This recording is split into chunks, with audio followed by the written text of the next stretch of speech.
सबसे पहले तो आपको ये देखो, इनके हिंदी नाम देख लेना।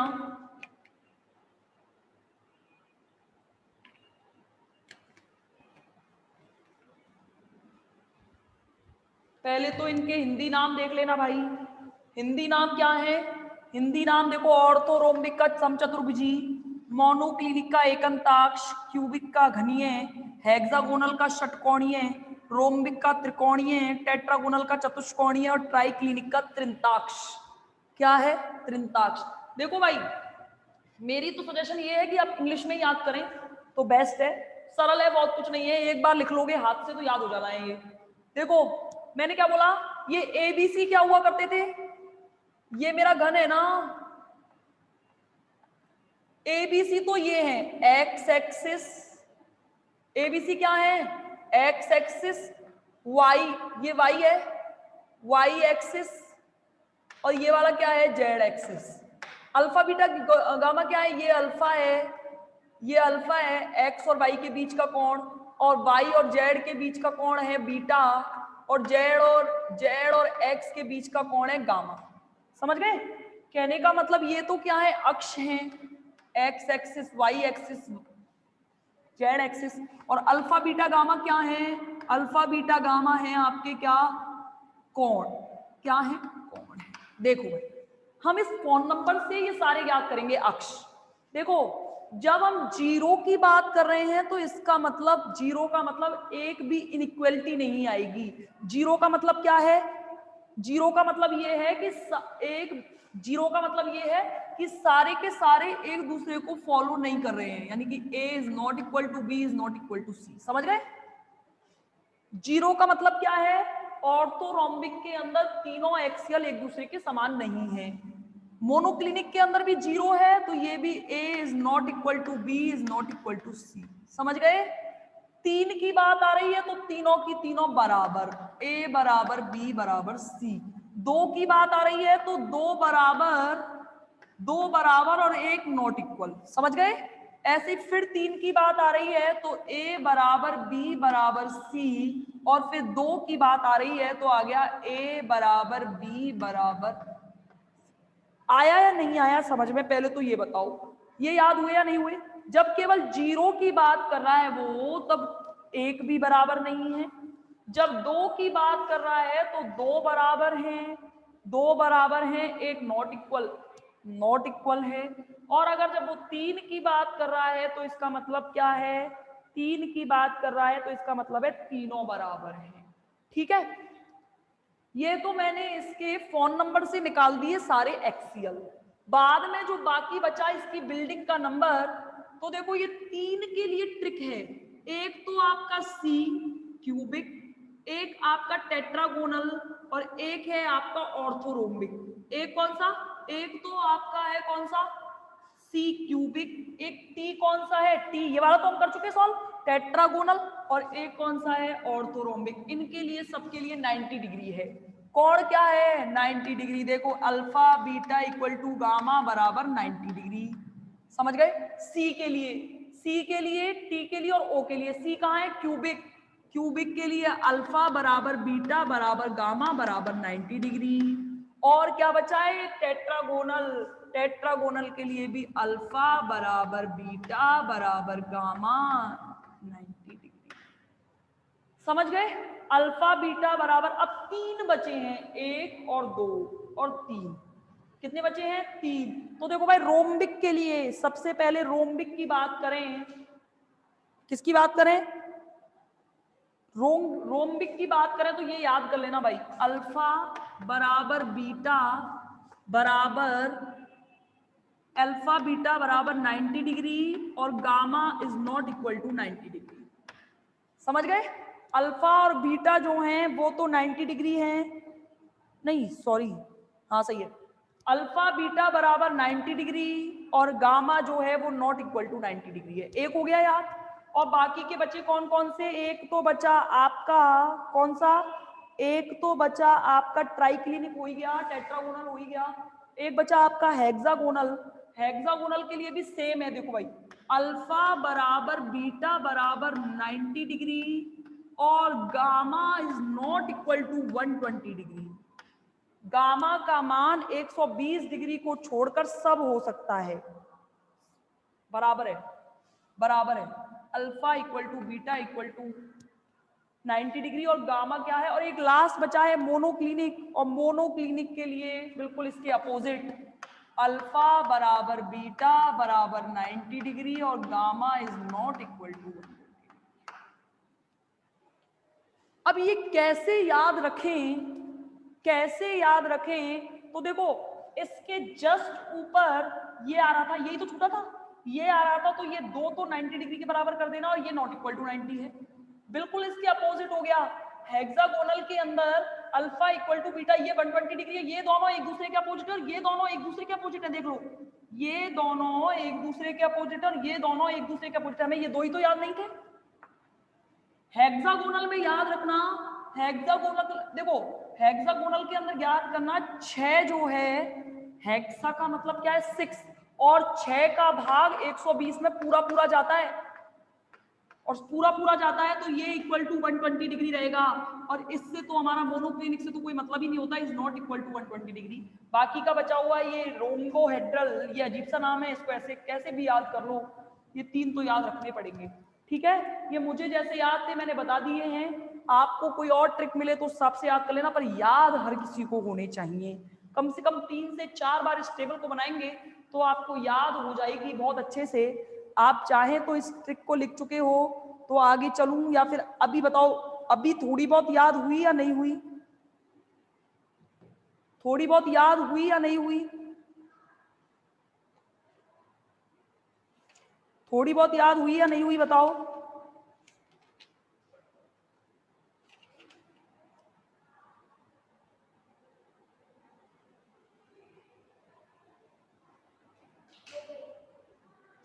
हुए याद, याद रहना चाहिए, और आपको कोई और ट्रिक मिल जाए तो उस हिसाब से याद कर लेना, पर every student have to must learn, मतलब मेरे कहने का मतलब ये टेबल जो है ये हर स्टूडेंट को याद होनी चाहिए। आगे जिस इंपॉर्टेंट टॉपिक की ओर हम चल रहे हैं,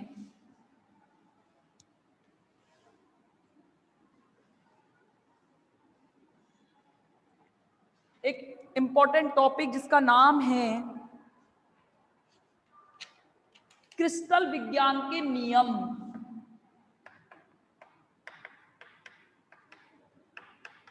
लॉज ऑफ क्रिस्टल साइंस।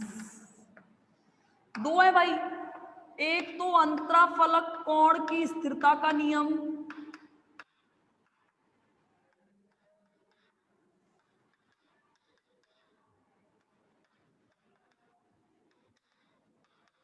और दूसरा परिमेय घातांक का नियम।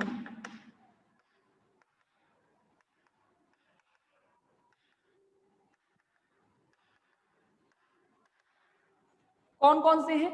एक तो अंतराफलक कोण की स्थिरता का नियम, और दूसरा कौन सा है? दूसरा है परिमेय घातांक का नियम। देखो भाई, इसे स्टेनो नियम भी कहते हैं क्योंकि इसे दिया गया है स्टेनो के द्वारा।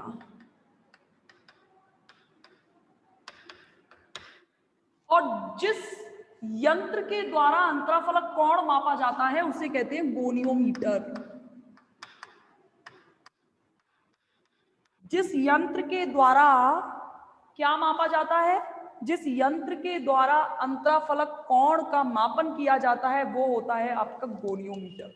देखो भाई मेरी बात समझना, जो मैं क्या कह रही हूं, अंतराफलक कोण क्या होता है? दो फलकों के बीच बना हुआ कोण। किसके बीच? दो फलकों के मध्य बना कोण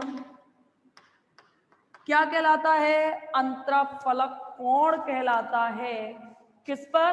अंतराफलक कोण कहलाता है। देखो भाई, कोई भी क्रिस्टल है उसकी जो ज्यामिति होती है, इस नियम की बात कर रहे हैं हम, कोई भी क्रिस्टल है उसकी ज्यामिति जो है वो इस बात पर निर्भर करती है कि उसे किस विलयन में बनाया गया है, या मैं ये कहूं किस माध्यम में बनाया गया है। किसी भी क्रिस्टल की जो ज्यामिति है वो निर्भर करती है कि उसे किस माध्यम में बनाया गया है। यानी कि कहने का मतलब क्या है कि अगर माध्यम को, मीडियम को चेंज कर दिया जाए, मीडियम को चेंज कर दिया जाए तो उसकी ज्योमेट्री जो है वो भी हो जाती है बच्चों चेंज। मैंने क्या बोला कि क्या कहा मैंने कि किसी भी क्रिस्टल की जो ज्यामिति है वो निर्भर करती है कि उसे किस माध्यम में बनाया गया है। अगर उसके माध्यम को परिवर्तित कर दिया जाए तो डेफिनेटली उसकी ज्योमेट्री भी क्या हो जाती है, चेंज हो जाती है। लेकिन इस नियम के अनुसार माध्यम परिवर्तित करने के बाद भी जो अंतराफलक कोण होता है, अंतराफलक जो कोण होता है वो कभी भी चेंज नहीं होता। यानी कि कैसा रहता है, स्थिर रहता है। इस नियम को अंतराफलक कोण की स्थिरता का नियम कहते हैं। कहने का मतलब मीडियम चेंज कर दो, मीडियम चेंज कर दो, इसकी ज्यामिति परिवर्तित हो जाएगी। क्या हो जाएगी, ज्यामिति परिवर्तित हो जाएगी, परंतु अंतराफलक कोण जो है वो कैसा रहता है, अपरिवर्तित रहता है। यानी कि किसी भी माध्यम में किसी एक क्रिस्टल को बनाया जाए तो उसके अंतराफलक कोण कभी नहीं बदलते हैं। इसे कहते हैं अंतराफलक कोण की स्थिरता का नियम। इसे स्टेनो के द्वारा दिया गया था, इसलिए इसे स्टेनो का नियम भी कहते हैं। और दो फलकों के बीच बना हुआ कोण अंतराफलक कोण भी कहलाता है। कहलाता है। समझे या नहीं, समझे या नहीं, समझे या नहीं। अंतराफलक कोण कभी चेंज नहीं होगा, केवल और केवल क्या बदल जाएगा, माध्यम से ज्यामिति बदलेगी, बाकी और कुछ नहीं बदलेगा। समझ गए। अगला नियम है जिसका नाम है परिमेय घातांक का नियम। इसे हाय किसके द्वारा, इसे दिया गया है हाय के द्वारा। नाम है वैज्ञानिकों का भाई। अब भारत के अंदर इतनी पावर है नहीं, अब पावर तो है पर चक्कर क्या है यार, इतनी फैसिलिटी नहीं मिलती है भारत के वैज्ञानिकों को कि वो बेचारे कोई खोज कर पाए। तो ये अमेरिका या जापान के वैज्ञानिकों के नाम ही ऐसे होते हैं, चीन और इनके। जैसे अभी आपने कहा स्टेनो, फिर भी भारत मिल जाएगा। हमारे यहाँ तो स्टेनो को कोर्स कहा जाता है, स्टेनोग्राफी है ना। Steno steno steno steno typing होती है ना, टाइपिंग होती है वो वाली, वो टाइपराइटर से टाइपिंग करते हैं, उसमें स्टेनो होती है, वो स्टेनो कहते हैं उसको। तो यहाँ तो वैज्ञानिकों के नाम है ये ऐसे, हाय स्टेनो। किसे दिया गया, हाय के द्वारा दिया गया। तो देखो भाई क्या होता है, ये क्रिस्टल के एक्सिस हैं। अरे ये ऐसे तो बनेगा ना, जो आप बनाओगे वो बिल्कुल सेम ऐसे ही बनेगा। उसके मैंने एक्सिस निकाल के बाहर रख दिए हैं। देखो भाई होगा क्या, ये जो है जिस पर क्रिस्टल बनाया जाता है उसे कहते हैं क्रिस्टलोग्राफिक अक्ष। जिन अक्षों का इस्तेमाल करके, जिन अक्षों का यूज करके आप क्रिस्टल बनाते हो वो कहलाता है क्रिस्टलोग्राफिक अक्ष। तो ये क्या है, क्रिस्टलोग्राफिक अक्ष है। तो ये क्या कहता है, इस नियम के अनुसार क्या होता है, क्रिस्टल के विभिन्न फलकों की त्रिविम स्थिति को निर्धारित करता है।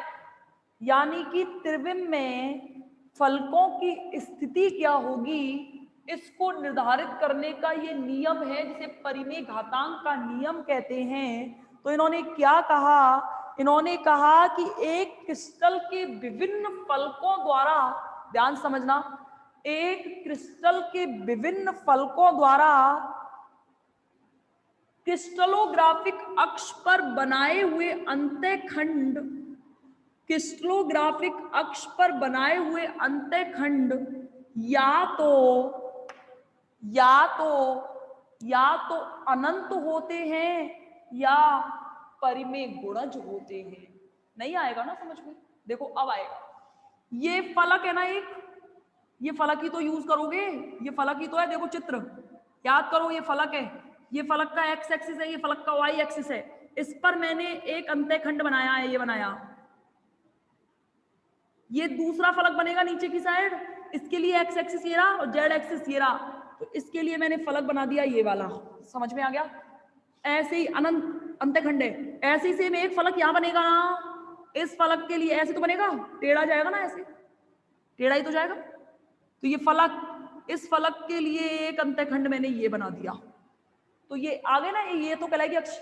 तो मानो अगर ये मैं ये कहूं कि ये अंतखंड, समझना मेरी बात, अगर ये अंतखंड आपका, जैसे मैंने बात की, ये दूरी अंतखंड 1 है, चलो दो ले लो, ये दूरी अंतखंड 2 है, ये दूरी अंतखंड 3 है, और ये दूरी अंतखंड 5 है, समझना मेरी बात। तो चाहे जितने भी अंतखंड खींच लिए जाएं, चाहे जितने भी अंतखंड खींच लिए जाएं, या तो इसके पूर्ण गुणज होंगे, और 2 के पूर्ण गुणज क्या होते हैं 4, 3 का पूर्ण गुणज 6, और 5 का पूर्ण गुणज 10, समझ गए।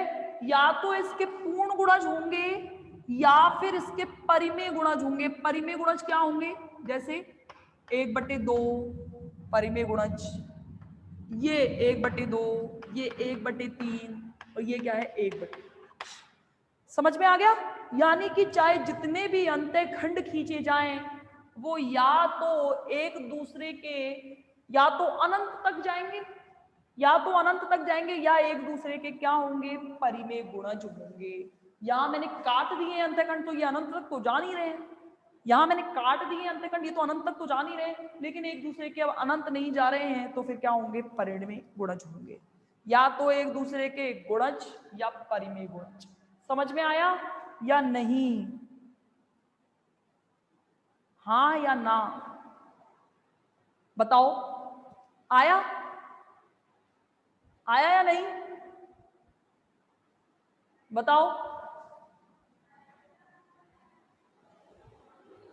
ठीक है, तो या तो एक दूसरे के अनंत, या तो अनंत पर स्थित होंगे, या एक दूसरे के परिमेय गुणज होंगे। और क्रिस्टलोग्राफिक अक्ष, जो अगली डेफिनेशन है, जिसका नाम है क्रिस्टलोग्राफिक अक्ष, तो बस इतना है। इसकी डेफिनेशन तो ये है, किसी क्रिस्टल को पूर्णतः व्यक्त करने के लिए हमें जिन 3 अक्षों की आवश्यकता होती है, हमें जिन 3 अक्षों की आवश्यकता होती है, वो क्या होते हैं, क्रिस्टलोग्राफिक अक्ष कहलाते हैं।